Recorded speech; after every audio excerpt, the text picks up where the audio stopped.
Ouais, bonjour les gars. Dimanche, 8h, tranquille. J'ai mon petit jogging qui va bien.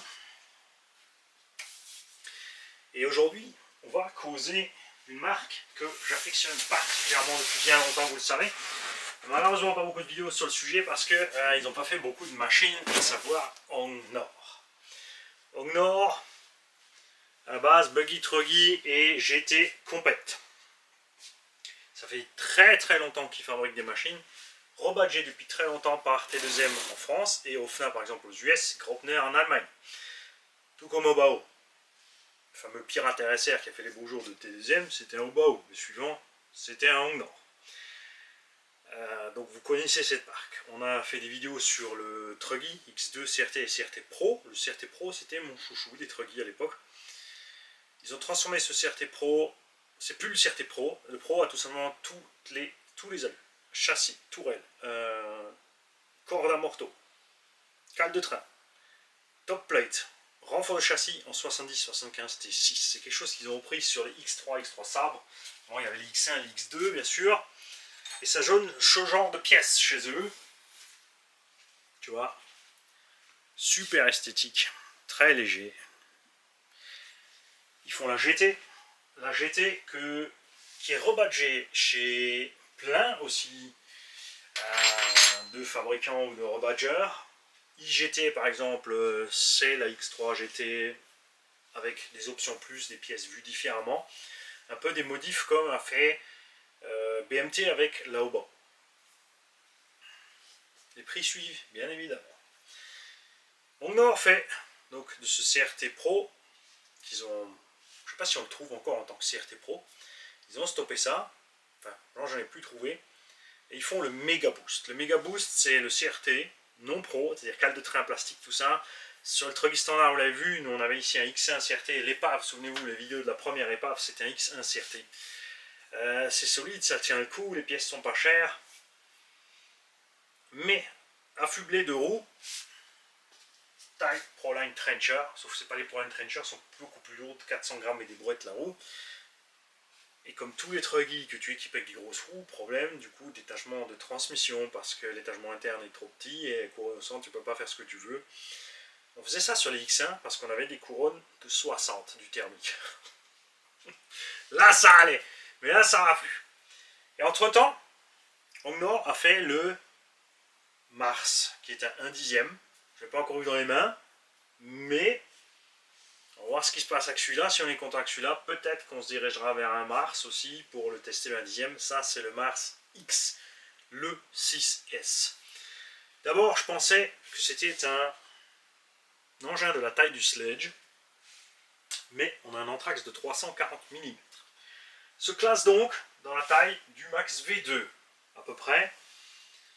Donc un très bon complément, t'as un MT, j'ai la boîte de réduction au châssis plus au centre, ici un châssis plat.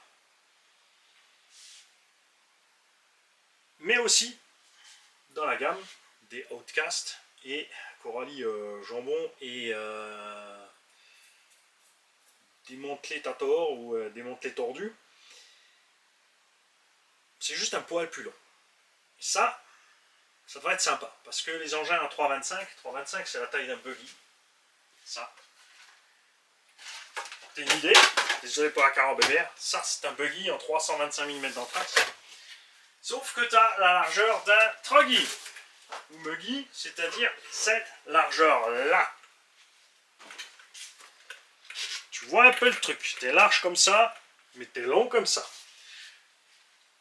C'est facile à piloter du coup pour ceux qui ont peur de se renverser, c'est facile de faire des figures avec, tout comme c'était facile de faire des figures avec des monsters. Un 8e en 325 mm, déjà à l'époque, Savage Flux par exemple, ou le HP, ou même la version Nitro, en 325 mm, le Emax et d'autres engins du genre. Donc là on est un poil plus long, on est aussi à 340, on est à 10 cm aussi du T-Magic E6, qui par contre lui pareil, c'est un monstre, au châssis élevé au centre, un poids très élevé. Et là, celui-là, je suis vraiment impatient de le découvrir. Alors là, ouais, j'ai jeté un coup d'œil dans le carton, j'ai ouvert, mais j'ai pas fait plus. On va voir plein de choses parce que Hongnor, C'est une marque qui a beaucoup d'expérience, de savoir-faire sur des produits qualitatifs. Là, on ne sait pas tout, mais apparemment, c'est HSP qui a racheté Hongnor, donc Hongnor ferait la partie complète. Donc Buggy et GT, Truggy, on peut laisser tomber, ils font le méga boost, mais comme dit, sans les pièces du pro, c'est dommage. Il faut racheter les pièces pro en plus, c'est même pas la peine niveau dépenses. On a donc ce produit-là, en 6S avec un Anthrax de 340, donc comme dit, les autres sont 325, avec aussi un combo 6S. On est dans le gabarit aussi du Team Lasso Rival MT8, qui lui, là ils ont décidé de rester en 325, un poil moins large. Alors, donné à 4S au départ, même s'il peut prendre 6, on est évidemment beaucoup plus gros qu'un skater.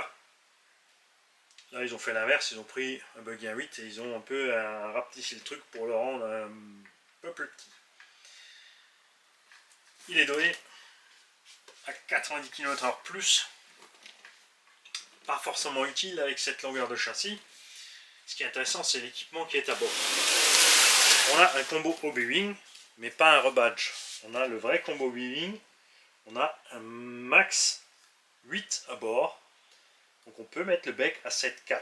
On a un cerveau de 25 kg qui prend 7,4. Et on a un moteur OB-Wing 4074 2200 kV. Donc c'est avec le Xeron, sauf pas avec les ailettes. Pourquoi? Parce qu'ils ont mis un dissipateur et des ventilos. Donc en gros, appelons ça un radiateur. On se comprenne tous. C'est RTR, c'est un 8ème. La radio est fournie. Et la radio... Et ouais, c'est la Dumbo RC X4. Dumbo RC qui est fabriqué par Radiolink, ce qui explique la qualité de la radio et les mixages, les réglages. Le cerveau aussi a des pignons full métal, il est waterproof, le palonnier de cerveau est alu. On a des roues aussi qui ressemblent un peu au Proline Trencher. C'est ce qui m'a un peu ennuyé. Quand la première fois que je l'ai vu, je pensais justement qu'il avait la taille d'un sledge ou qu'il remplaçait le méga boost, mais vous allez voir que tout est un poil plus petit. Et j'aime bien. Je suis pas vraiment. Vous savez que je suis pas fan du tout des carrés roulants. Là, on est sorti du carré parce qu'on n'est pas tout à fait aussi large. On est un peu plus long. On a toutes les biellettes à pas inversées. On n'a pas de barre stable dessus, je crois. Je vais pas regarder de plus près. Je voulais pas. J'aime bien découvrir avec vous. On a un châssis en plastique en nid d'abeille. Un plastique particulier qui est utilisé aussi en automobile. Donc très résistant à l'abrasion et aux impacts. Relativement rigide. Partout, ce sera peut-être pas forcément bien qu'il soit trop rigide. On va voir ça, on va découvrir ça ensemble. Il y a une partie du châssis qui est en alu quand même, et le plastique est rapporté dessus. On a une barre de renfort ici, dont on nous explique un truc rigolo. Ça, je ne m'y attendais pas non plus. C'est une barre de 10 mm avec des buffers. Buffer, c'est-à-dire un cylindre bloc. Donc, a priori, ici, à la jonction de la barre, on a un cylindre bloc pour que ça puisse bouger. On a donc un tube central ici, ou un cardan central, on verra aussi comment il est fixé. Il faut absolument que ça ait du jeu, ce genre de choses. Vous avez vu, Trackless maîtrise le sujet. D'autres fabricants non. C'est rigide de devant jusqu'à derrière, comme Vcar ou autre. Résultat, sur les flex de châssis, on bousille la transmis. Les dimensions. Pour que tu aies une petite idée. Est-ce qu'on les a là? Alors, c'est bien aussi, regarde. On a les dimensions de la batterie. Donc 142, 54, 65. 142, pour voir s'il n'y a pas un poil plus. Les batteries standards, je crois, sont 135. Voilà, 140, ça va suffire donc. On a une longueur totale de 560, une largeur de 400 mm. On n'est donc pas en carré. Bon, attention, longueur, c'est toujours du bout de l'aileron au bout du pare-choc. Si tu regardes l'Anthrax, on a 340 d'Anthrax. On a une largeur de 3,95. On est quand même un peu carré. Donc Anthrax 340. Et maintenant, on va causer encore de quelque chose un petit peu sur lequel on reviendra plus tard. Parce que dans cette bécane, il y a plein de choses trop cool. Les amortos ont des protections, des tiges en nitride de titane. Là, on a une petite idée du châssis, donc moteur monté à l'arrière directement comme sur certains dixièmes. C'est donc vraiment une transmission directe comme un truggy, un buggy et pas comme un MT. On a un châssis qui est plat au centre. On a des diffs avec un angle de 0 degré. Alors 0 degré, ça ne veut pas dire que les dents sont droites. À l'inverse, c'est que la jonction entre le pignon d'attaque et la couronne donne un angle de 0 degré. Donc les forces peuvent passer de façon linéaire. Honor fait ça depuis longtemps, vous l'avez vu, même FS Racing le fait et d'autres le font aussi, parce que c'est bien plus efficace niveau solidité et niveau silence. La qualité des diffs, si c'est bien, le matos Honor et les amortos, tout ça, il n'y aura pas de surprise, c'est du super matos. Et ce qui est très intéressant, c'est celui-là, regarde. Ceci est un slipper en ciel, c'est-à-dire que nous avons un diff et une sortie du diff est liée à un slipper réglable directement sur l'axe. C'est quelque chose qui existait dans les années 2000 chez Huntsman. Ça s'appelait le slipper en ciel. Il y a eu une grosse bataille juridique entre deux marques parce que entre celui qui a déposé le brevet, ceux qui les fabriquaient, tralala, ça a disparu. Et c'est dommage parce que chez Huntsman, ceci était une option que tu pouvais monter dans un buggy ou un truggy standard. Ça rentrait dans un montage standard de diff et c'était pour moi génial. J'en ai chopé un, on n'a jamais eu de pièce de rechange parce que ça avait disparu aussi vite que c'est arrivé. Mais ça, on verra au démontage. Alors aujourd'hui, on va pas le démonter aujourd'hui, on fera une vidéo séparée pour le démontage. Aujourd'hui, j'ai juste envie de vous le présenter. Et ensuite, on le démontera. J'irai pas faire mumuse avec avant de le démonter. On fera ça ensemble, tranquille, au propre. L'emballage. Classique maintenant. L'engin a une petite boîte en carton dessous pour caler ses roues. De quoi empêcher le carton de se faire écraser. Là, on voit qu'il n'est pas très grand.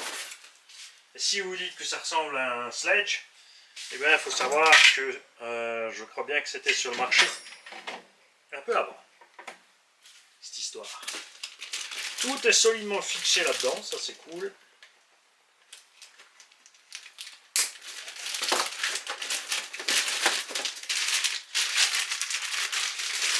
La radio, tiens, c'est même pas un blister, elle est carrément fermée, soudée en plastique.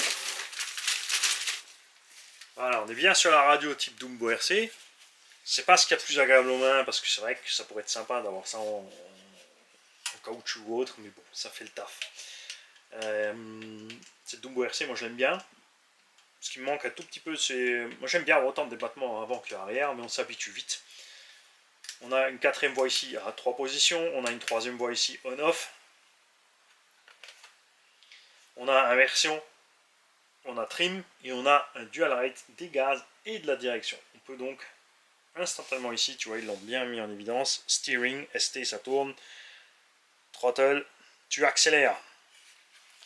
Ça fonctionne avec code pupille. Tu peux charger par là. Ces notices, ces radios, même si c'est qu'une 4 voies maintenant qui nous livre avec, savoir qu'elles ont toutes des mixages. Ça va jusqu'aux 6 voies et gyroscope.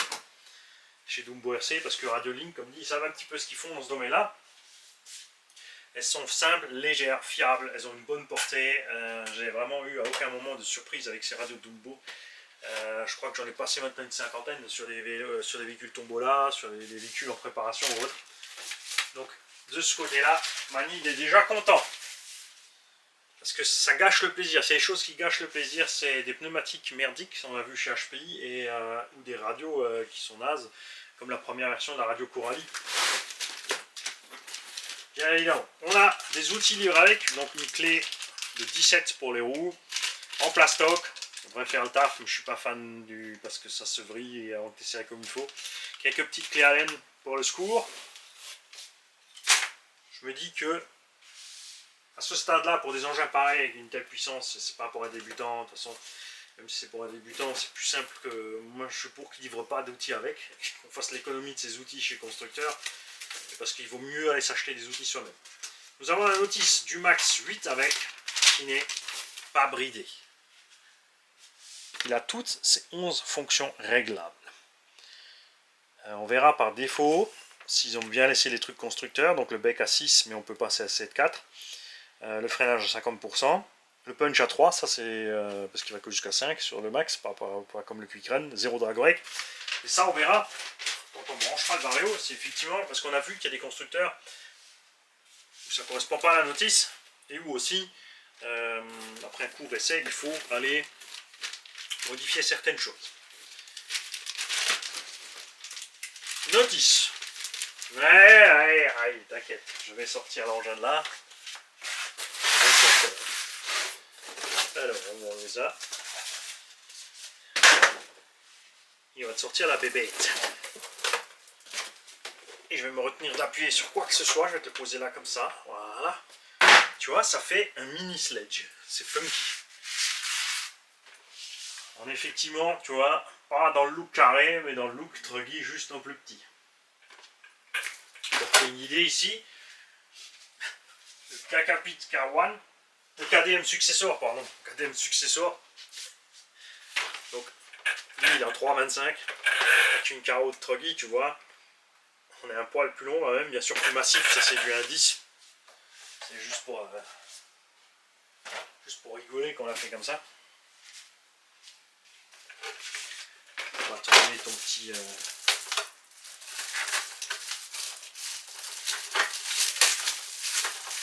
Non, tu verras pas encore ce qu'il y a en dessous. Voilà. Ouais, j'ai pris un rouge. Il existe aussi un orange, machin, mais je préfère le rouge parce que j'ai pas habitué le rouge. Donc je vais sauter sur le rouge. Tarif 550 à 570 €. Pour l'instant, par rapport à ce qu'ils nous promettent, plutôt sympa. Puisque le Timasso Rival MT8 est entre 480 et 530 €. La gamme Arma, prix normal, je parle, hein, venez pas me parler, oh, mais il est en promotion là, on parle du prix standard, on est aussi moins cher que la gamme Arma. Je ne peux pas encore dire maintenant si on a une qualité équivalente ou pas. On est dans les tarifs Coralie, peut-être un peu plus cher Coralie, parce que Coralie là ça brade. Coralie là, si vous voulez absolument du Coralie, modèle Pommetz, le jambon c'est 450 € avec 2 batteries. Mais tu sais ce que tu achètes aussi, hein. Le jambon, tu démontes les roues, tu mets des roues plus petites, ça se passe bien et tu restes tranquille. Mais tu peux faire la même chose avec un FS Racing. Ouais, je taquine. Évidemment. Donc, les trucs d'usage, pour brancher les batteries, les installer, tout ça. Ils ont prévu en 2x2S par exemple. On verra s'il y a un pont livré ou pas. C'est en XT90. Comment fonctionne la radio. Et une notice complète parce que c'est du Hongnor. Donc comment monter tes diffs. Niveau de l'huile, est-ce qu'on a une indication? Il faut remplir 80% du volume. Ils mettent de la 10 000. Donc il n'y a qu'une indication, donc a priori on a 3 fois 10 000. Et là on a donc ce fameux slipper entier ici, regarde. Écrou de réglage, ressort de précontrainte, les plateaux. Et on a 3 patins.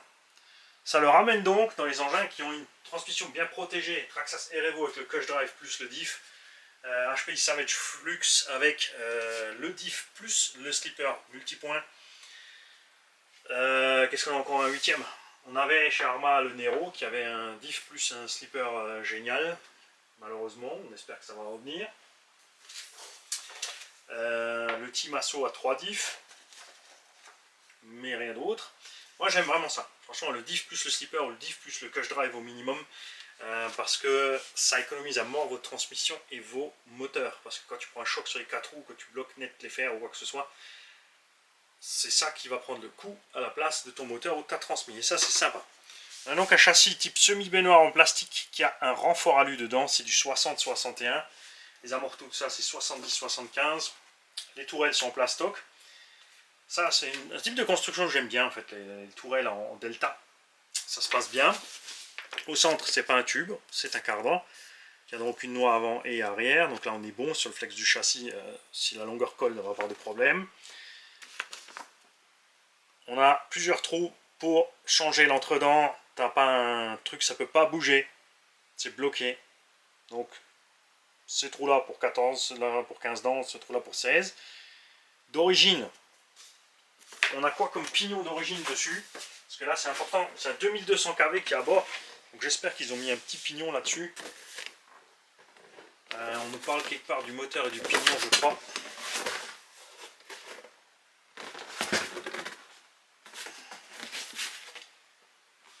Alors, on ne voit pas bien. Il n'a pas l'air si petit que ça, le pignon. Hein. Et là, on a un 16 dans la référence. On va voir la taille de la couronne. Mais ça me paraît peut-être beaucoup à voir l'étagement interne. L'étagement, je crois que par contre, là, on avait vu quelque chose sur la boîte. Alors, exact 17, et bien évidemment. Ah, aussi, précision, les moyeux sont démontables, c'est la boîte chez les constructeurs. Eux, ils font l'option alu, ça j'avais vu. Aussi dispo, étagement interne, où es-tu? 15,35. Ouais, ça va être pas mal vu la taille des roues et le poids. Et, moi perso, j'aime bien diminuer un petit peu. On fera bien sûr le premier essai en 4S, puis en 6. Direction standard aussi, ou un 8ème. Hein. Barre de Ackermann avec 2 articulations, sauf servo réglable. On va voir si elle est en alu ou en plastoc cette barre. Le seul truc qui est un peu dommage sur ce genre de châssis, comme c'est un châssis en une pièce, si on impacte le châssis et qu'on endommage une de ces pièces-là, il faut changer le châssis complet. C'est ce que j'aime bien chez Traxxas, ils ont fait en 3 parties. Donc on peut vraiment acheter des petits bouts pas trop chers et pas trop de boulot aussi pour remplacer. Là, si tu casses quoi que ce soit ici, il faut remplacer tout le châssis. À voir après le prix de la pièce. Et si, est-ce que ça va arriver ou pas, évidemment. On n'espère pas. La barre de renfort a effectivement ici 2 petites pièces là. On va voir si c'est bien du caoutchouc. Support carreau réglable. Amorto. Alors là, c'est vraiment de l'amorto de Truggy 1 8ème. Et on a de la 600 CST à bord.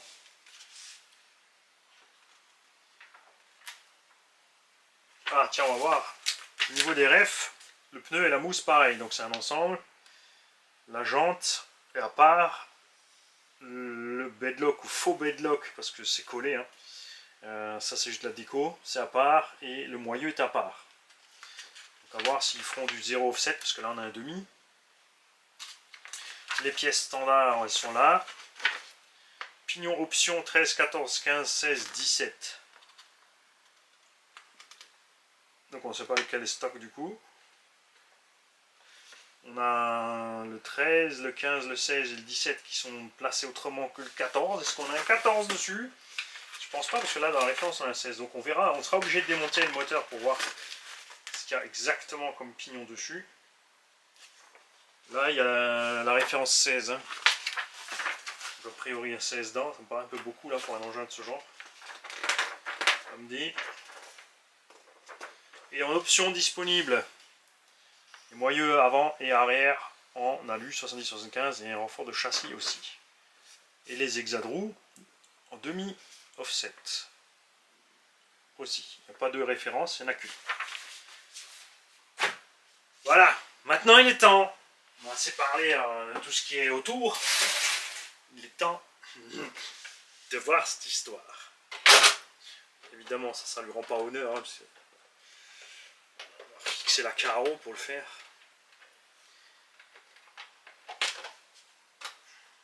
Alors, on a des gros clips bien balèzes. On n'a pas de protection par-dessus la carreau, c'est dommage. Avant que je le blesse. Pas de protection sur le capot, clips relativement exposés. Là, on a une protection de toit. On va servir pour râper dessus, qui est en look de prise d'air. On pourra très certainement, tout comme Team Magic, découper là-dedans et puis utiliser ça comme vraie prise d'air. J'aime beaucoup ce qu'ils ont fait sur l'aileron. Ici, il en a une pièce, il s'intègre à la tourelle. Optiquement, ça donne un petit look cool. C'est quand même franchement chouette. Hein. On a une roulette à l'arrière. On a une roulette et la roulette est réglable. Bon, il n'y a que 2 écrans. C'est monté sur des axes. Non, des roulements. La vache, ils m'ont mis un roulement là-dedans. Alors, s'il y a un roulement, ils sont tout petits. Non, c'est des axes. On est juste monté sur la ferraille. Niveau du flex, à voir. L'aileron, il est flex. Pare-choc devant minimaliste pour un gros angle d'attaque. On n'est effectivement pas lourd. Oh. Alors à l'avant il a mal réagi, mais à l'arrière oui. Alors à l'arrière on a une. Alors, les ressorts sont relativement fermes, les huiles assez souples. C'est peut-être un peu trop réactif. Et devant on est plus ferme. Ah, mais devant, il faudra découper un peu ici. Regarde ce qui se passe. On a la suspecte qui rentre dans la carreau avant d'être arrivé en haut. Monter la carreau, ce sera peut-être un peu dommage. Je ne sais pas si on peut monter encore beaucoup plus. Si on peut monter encore, non, devant et à fond. La carreau, elle a de la gueule. Hein. Ouais, c'est comme le sledge, elle est belle. C'est pas comme crétonne. Le Lexan, bon, standard, rien d'extravagant, rien de super solide. On n'a pas d'arceau dedans, on n'a rien, on n'a pas d'arceau dans le véhicule, donc celle-là, elle va se faire ratatiner la citrouille. Faites gaffe, surtout quand vous allez l'accrocher là, c'est bien fixé là-dedans, ça risque d'arracher. On va te mettre là en attendant pour aller jouer de la suspecte avant. Ah voilà. On a un petit peu d'air à l'intérieur, on entend, c'est pas très grave. Ah voilà. Se pose bien, hein, se pose bien. Donc bien être à pas inversé. Énorme. Les filets là-dedans, ça doit être du 5, je pense, pas du 4. La direction, c'est du 4, donc celui-là, c'est du 5, c'est sûr. Cardan standard, CVD, tête prise dans le roulement. Ouais, ça j'aime bien. Parce que la bague du roulement est en acier, donc elle renforce la tête. En plus, il est loin. Donc au niveau des angles, on va voir ce que ça donne. Là, on n'est pas encore au maxi, point de vue suspect. On est peut-être un peu à ras au bord. Et quand on monte, le cardan rentre. Il est loin de sortir en compression. Par contre, quand on sort, donc on va faire gaffe là quand même tout de suite. On va tester ça. Parce que forcément, du coup, comme il est un peu style truggy, il n'est pas super haut.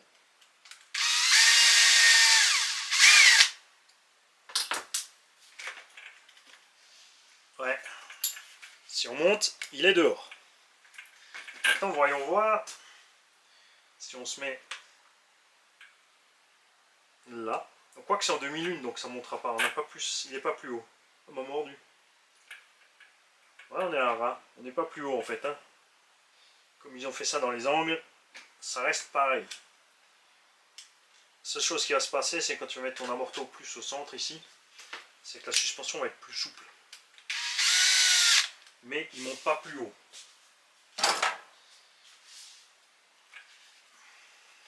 Tige amorto là, c'est standard. C'est juste le dessin qui était doré alors. Oh, ça c'est dommage. Je m'en faisais une joie. On a une tige de 3,5. On a une cale ici de train avant alu. À l'arrière, c'est le châssis. Ça, c'est le châssis. Ça me paraît, vache, ça me paraît ferme.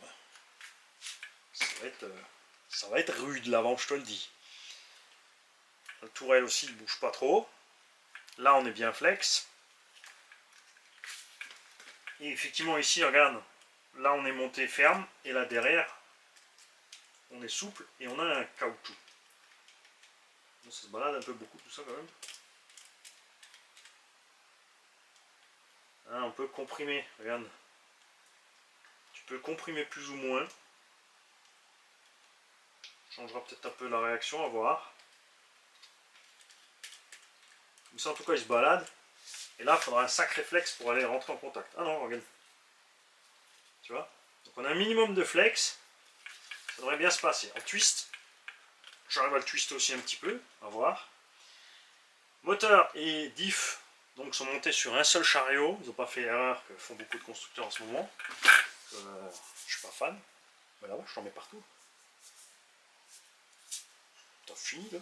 Arrête de perdre du sang. I got time to bleed. Ça, c'est pour tous les fans de Duke Nukem version 1. L'écrou de réglage donc, du slipper en ciel est là. On a des noix standard aussi. Regarde, taille vraiment 1,8. Avec des axes de cardan de 3,5. On verra ça au démontage. Barre de Ackerman en alu. Cerveau 25 kg donc, qui prend 7,4. Lui, c'est hors 7,4, mais il est réglé par des fois 6. 2XT90. Radiateur et ventilo. Fermement ancré sur le moulin. 2200 kV. Ça me paraît beaucoup 2200 kV avec cet étagement quand même. Même s'il est donné à 90 plus en 6, c'est que ça devrait aller. Hein. Parce que je rappelle que le Coralie, quand il était sorti, par exemple, le chrono, ce qu'on avait, dépassait les 105 sorties de la boîte. Bac lipo, effectivement, pas très grand. C'est dommage, vu la longueur du châssis, qu'on ait un bac si petit. 145 maxi, vraiment, ouais, donc les lipos standards passent, tout le reste, là, les lipos que beaucoup d'entre vous affectionnent, et je comprends, les lipos chinoises pas chères, qui sont souvent dans des formats un peu différents, ne passeront pas. Donc pensez à bien prendre des lipos standards, enfin ce qu'on appelle standard, donc 145 par 50 pour une 4S, ou 2x25 pour une D2S, pour rentrer là-dedans. 2x2S, 2x3S, est-ce que les bashings simples 60C rentrent là-dedans? Soft case.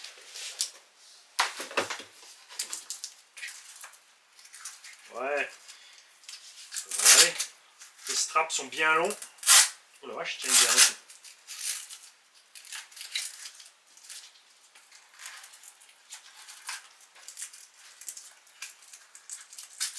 Oui, les sangles. Chez moi, c'est les straps. En anglais, on dit strap. On a un nom aussi. Alors, 2x3S, ça rentre. Avec le point en plus, on est toujours bien. On est pas mal, hein. Franchement, ça suspecte, c'est sympa.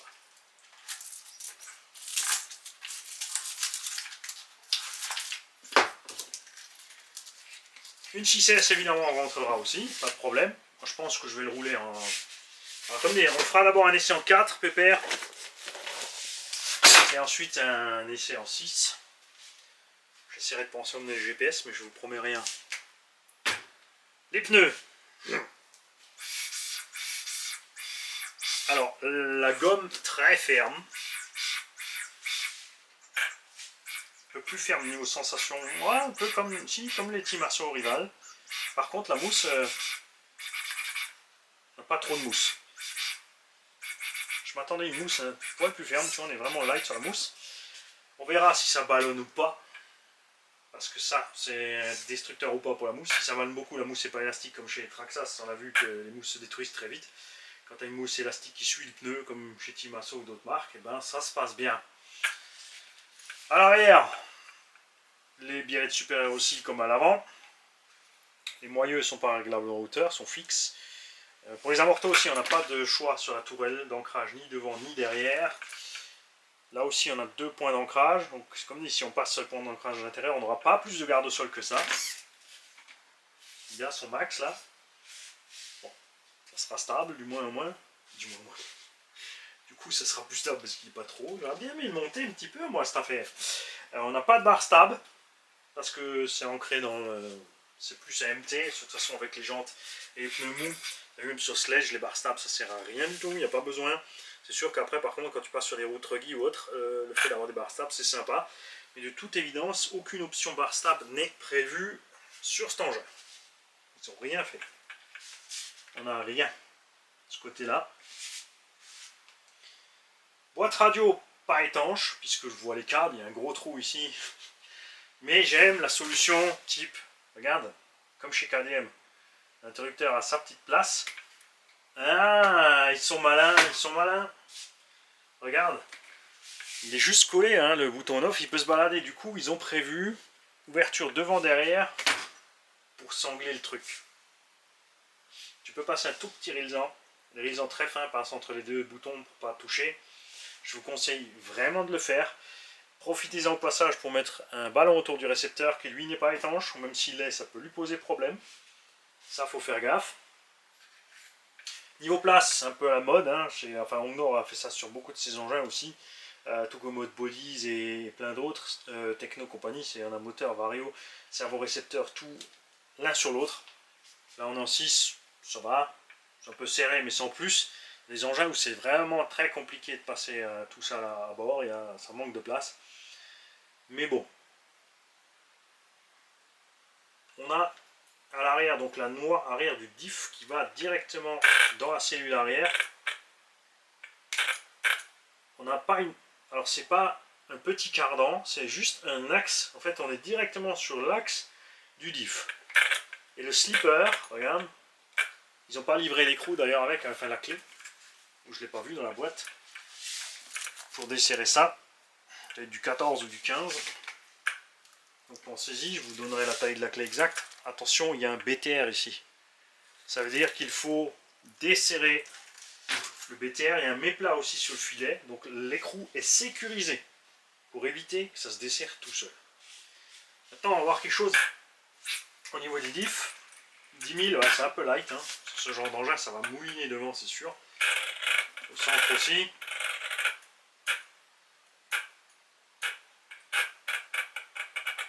Alors.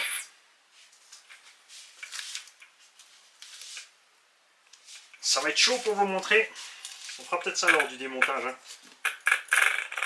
Regarde ici, tu vois, l'écrou tourne, mais pas la noix. Pourquoi? Parce que l'axe du planétaire sort à travers cette pièce. Elle est creuse. Et la noix est fixée sur l'axe du planétaire ici, non pas sur ça. Le slipper ne fonctionne que quand les 4 roues sont bloquées et que tu vas accélérer avec ton moteur. Là, lui, il va pouvoir patiner si tu le règles relativement détendu. Attention, s'il patine trop, il fume. Il va pouvoir patiner si tu atterris trop fort. Donc si tu atterris sur un essieu, bien sûr, le coup, lui, il veut partir devant avec le diff, pas de problème. Si ça tombe sur les côtés, c'est pareil. Une roue après l'autre, ça, c'est ce qu'il y a de mieux. Mais si tu tombes sur les 4 fers, il peut décranter pour éviter les chocs là-dessus. Ça, c'est cool. Ça, c'est cool, ça me plaît. Les roulements sont à bague nylon. Les bedlocks là, donc ça, c'est du fake. Ça, bon, dans ce moment, ils aiment bien. Après, je me méfie toujours. Si ça protège le flanc, c'est bien. Si ça pince le flanc comme sur le Summit, c'est pas bien. À voir ça. Ça paraît un peu léger ici au point de vue construction, tout ça là, mais on a la barre en plus. Les triangles ont l'air bien costauds. Ouais, je fais exprès encore de ne pas te montrer en dessous. Les triangles ont l'air bien costauds. Il faudrait peut-être comparer les références des cardans Nord et des amortants Nord et tout ça, voir si les pièces sont identiques ou s'ils ont fait des trucs à part pour celui-là. Il y a même des réglages sur la barre de Ackermann. Hein, ça c'est leur côté compète. Il y en a un peu moins là, mais il y a tous les réglages ici, il n'y a pas de barre stable. Et en dessous, on a donc cette plaque de renfort qui s'intègre dans ce châssis pour éviter la pliure centrale. Mais il a du flex là et là. Comme dit, à voir après ce qui va se passer en roulant. Niveau du poids, on va te le peser. Bon, sans les lipos, ça dépend de ta lipo que tu mets. Donc entre 400 et 700 grammes si tu prends des lipos standards. 6S 5000 pour 670 grammes, une grosse 4S aussi. Après, bien sûr, il y a les gens qui prennent des batteries énormes pour avoir des grosses autonomies, mais c'est lourd. 4,6 kg quand même le bestiau à vide. Hein. On va quand même arriver à 5 kg 200, 5 kg 300 à vide pour ce petit machin. Donc on est dans les poids avec le max.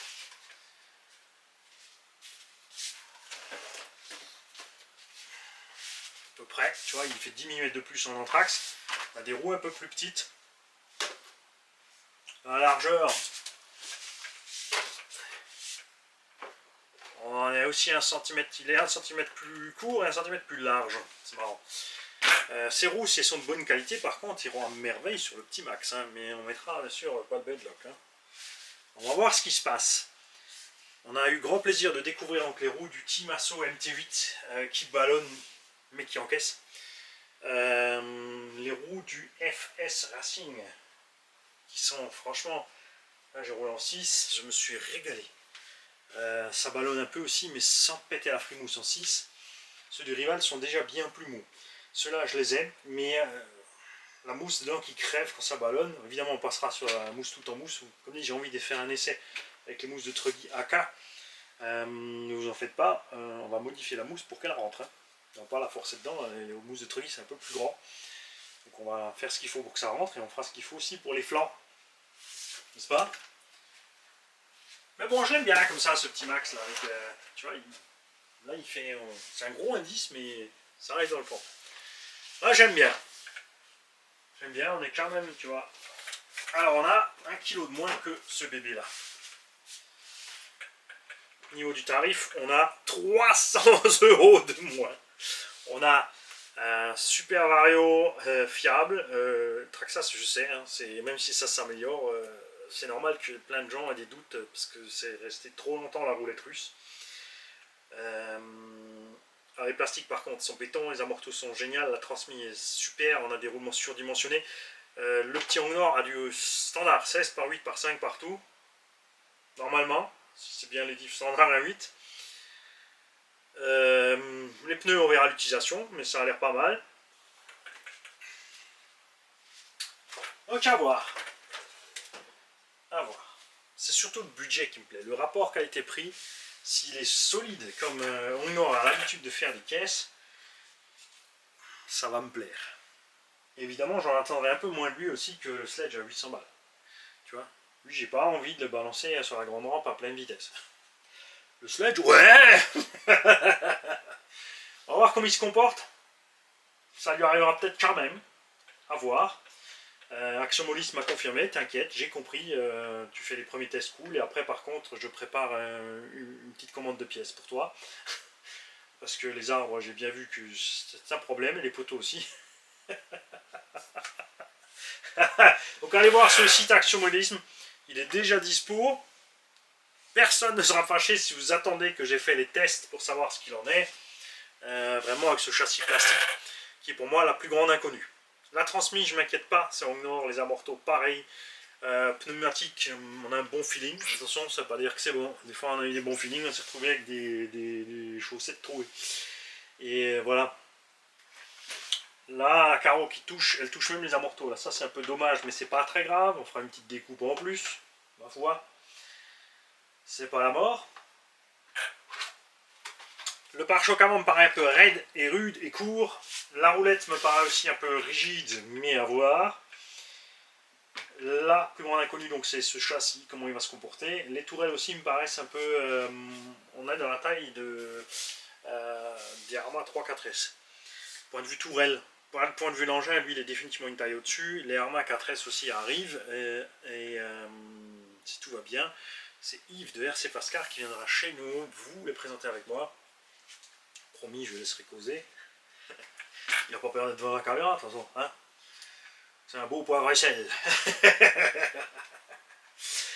Et donc cette gamme Arma 4S, dont le Kraton, et uniquement le Kraton, ont l'anthrax à l'anthrax du Max V2 350 mm, donc on est un poil plus long que ça. Dans les largeurs, on devrait être pareil. Le Outcast, celui que je voulais au départ, finalement je ne le veux plus parce qu'il fait cette largeur, enfin il fait la même largeur mais 295 mm. Il est donc plus court qu'un Buggy 1.8 avec cette largeur là.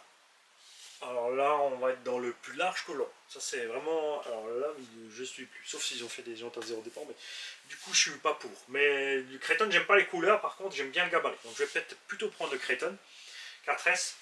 Évidemment, ce sera un 4S avec un moteur de 3670. Là, on est sur du méchant 1/8. Ce qui nous intéresse dans cette gamme Arma 4S, c'est évidemment les diffs plastiques qu'ils n'ont pas sur ferraille, donc des dents énormes. Ce qu'ils n'ont pas sur leur gamme 1/8. C'est assez délirant. Ce qui nous inquiète par contre, c'est le châssis qui casse toujours sur les Kraton V2. On a déjà des vidéos des premières casses, après comme toujours. C'est les mecs qui expédient à l'usage normal. Pas de problème. Normal, un peu sauvage, mais pas tu vois, exprès je le casse pour... hein, tu vois ce que je veux dire. Je suis impatient d'aller les rouler. Le gabarit me plaît. Le look me plaît. Le poids me plaît. L'électronique me plaît. Plastique, c'est pas... C'est dur à dire. Hein. C'est comme la gamme Arma, un peu plastique comme ça, un peu sensation un peu dure quand même. Mais ça veut pas dire que c'est trop dur. Les triangles sont pleins, ils ont mis la dose quand même. Ils sont complètement pleins ces trucs là. Et donc ce qui m'inquiète, je le répète, châssis, structure ici en 4 cases, prix du châssis, tout ça. Et on a quand même, ils ont quand même, je pense que 4S aurait, bon, il fait 5,5 kg. Non, donc 4S effectivement, ils ont bien fait de mettre 6S.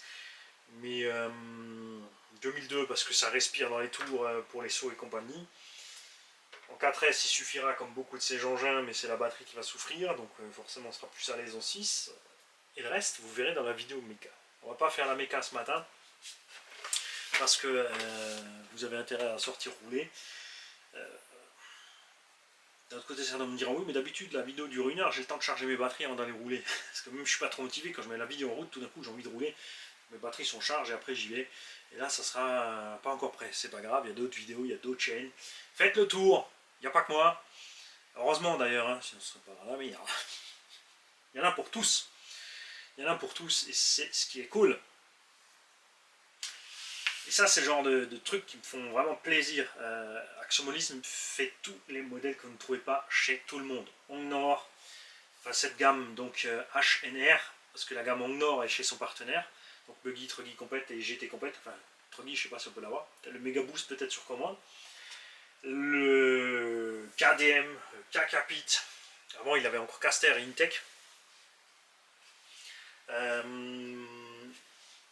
Travail dur pour vous avoir Mignon, hein, qui est donc en badgé T2M, Hot Bodies, etc. Le bas de gamme chez certains et le haut de gamme chez d'autres, avec des prix bien sûr aléatoires. Et comme beaucoup de petites boutiques comme RVR, Ceris, Modélisme, Projoytech, tout ça, les mecs se battent pour les prix pour vous. Ils ont tous leur petite marque fétiche bien sûr, où ils peuvent se battre un peu plus sur les prix que d'autres. Tu ne peux pas faire les marches comme tu veux avec tout le monde, c'est sûr. Mais voilà. Donc, pensez les amis, dans les commentaires, balancez vos boutiques préférées. N'oubliez pas, quand il y a des promos, des machins, signalez-vous parce que tout le monde ne voit pas tout. Facebook, c'est pas le reste du monde. Il n'y a pas toute la planète sur Facebook. Oubliez un peu Facebook et revenez dans la réalité. Vous savez que là, qu'il y a plein de gens qui regardent les vidéos. Donc balancez en dessous quand vous avez des infos sympas. N'oubliez pas quand c'est un lien de me le préciser parce qu'il risque d'être supprimé. Vous mettez qu'un morceau du lien, vous séparez-les en deux tout simplement, du coup ça passe, pas de problème. Hein, on se revoit pour le démontage. Moi bien sûr je vais faire le démontage dans la même journée. Donc vous verrez l'unbox aujourd'hui. Si j'ai le temps, il y aura des essais déjà dans la semaine, sinon dans les 2 semaines qui viennent, le démontage dans la foulée ou entre temps. À voir selon le programme et l'envie du patron. C'est-à-dire Gigi. Les mecs, je vous souhaite un bon dimanche. Je suis confiant. Franchement, je suis confiant parce que c'est du Hongnor. Mais je suis quand même pas tout à fait... hein, tu vois ce que je veux dire? T'es pas 100% tranquille quand même avec tourelle et châssis.